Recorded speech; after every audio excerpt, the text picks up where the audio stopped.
हिजाब बैन से जुड़े मामले की सुनवाई सुप्रीम कोर्ट में गुरुवार को भी चली। जस्टिस हेमंत गुप्ता और जस्टिस सुधांशु धूलिया की बेंच ने वकीलों की दलीलें सुनी, जिन्हें की शुरुआत देवदत्त कामत ने की। उन्होंने कहा कि कानून व्यवस्था, नैतिकता और स्वास्थ्य कारणों के लिए प्रतिबंध लगाए जाते हैं। ऐसे में स्कूलों में हिजाब पहनने पर प्रतिबंध क्या इनमें से किसी दायरे में आता है? ऐसे में कर्नाटक हाईकोर्ट का हिजाब बैन का फैसला वैध नहीं हो सकता और ना ही ये कोई संवैधानिक प्रतिबंध है। कामत ने कहा कि हिजाब पहनना या नहीं पहनना एक धार्मिक विश्वास का मामला है। सारे धार्मिक विधि विधान जरूरी नहीं हो सकते, लेकिन इसका ये मतलब नहीं कि सरकार उस पर प्रतिबंध लगा दे। कामत ने यह भी कहा कि अगर वो अपने सिर पर स्कार्फ पहने या हाथ में कड़ा, तो क्या इससे कोर्टरूम का अनुशासन भंग होता है? क्या कोई उन्हें ये पहनने से रोक सकता है? देवदत्त कामत ने आगे कहा, एक और सवाल पूछा गया है कि सिर पर स्कार्फ बांधने की अनुमति दी जाती है तो कल को कुछ छात्र कहेंगे कि उन्हें भगवा गमछा पहनना है। मेरे हिसाब से भगवा गमछा पहनना अपनी धार्मिक मान्यताओं का स्वाभाविक प्रदर्शन नहीं है, बल्कि ये धार्मिक कट्टरवाद का जानबूझकर किया गया प्रदर्शन है।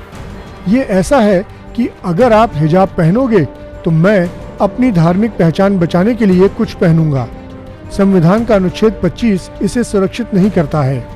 हाँ, रुद्राक्ष और तिलक लगाने को अनुच्छेद 25 सुरक्षा प्रदान करता है। देवदत्त कामत के बाद वकील निजामुद्दीन पाशा ने इस मामले से जुड़ी इस्लामिक व्याख्याओं के बारे में कोर्ट को जानकारी दी। उन्होंने कहा कि इस्लाम के अनिवार्य विधि विधानों की बात करें तो हमें शिरूर मठ के मामले को देखना होगा। इस मामले की सुनवाई के वक्त पहली बार अनिवार्य विधि विधानों की चर्चा हुई थी।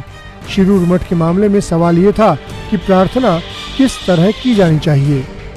निजामुद्दीन पाशा ने कहा कि हिजाब पहनना एक आध्यात्मिक रीत है। कोर्ट ये तय नहीं कर सकता है कि ये पहनना कब सही है और कब गलत, लेकिन कर्नाटक हाईकोर्ट का मानना है कि ये हिजाब पहनना मैंडेटरी नहीं, इसलिए ये एसेंशियल नहीं है। कुरान में हिजाब को खिमर कहा गया है। ये अरबी शब्द है। हम भारत में इसे हिजाब कहते हैं। वहीं इस्लामिक कानून के स्रोत साफ बताते हैं कि इस्लाम में 5 बातें ही अनिवार्य हैं, जैसे कि हज, रोज़ा, नमाज, ज़कात और ईमान। लेकिन कुरान में ही कहा गया है कि अपने शरीर की गरिमा के लिए उसे ढक लें। ऐसे में जिल्बाब अनिवार्य नहीं है, लेकिन हिजाब अनिवार्य है। कर्नाटक हाईकोर्ट ने हिजाब की व्याख्या को गलत तरीके से समझा और इसे सिर्फ एक सुझाव माना, ना कि अनिवार्य प्रैक्टिस। इस पर सुप्रीम कोर्ट ने निजामुद्दीन पाशा से इस्लामिक कानूनों की व्याख्या और अनुवाद जमा करने के लिए कहा। सुप्रीम कोर्ट में हिजाब मामले पर सोमवार को भी सुनवाई जारी रहेगी। इस वीडियो पर आपकी क्या प्रतिक्रिया है, कमेंट सेक्शन में हमें ज़रूर बताएं और देश और दुनिया की खबरों के लिए सब्सक्राइब करें हमारा YouTube चैनल आज तक।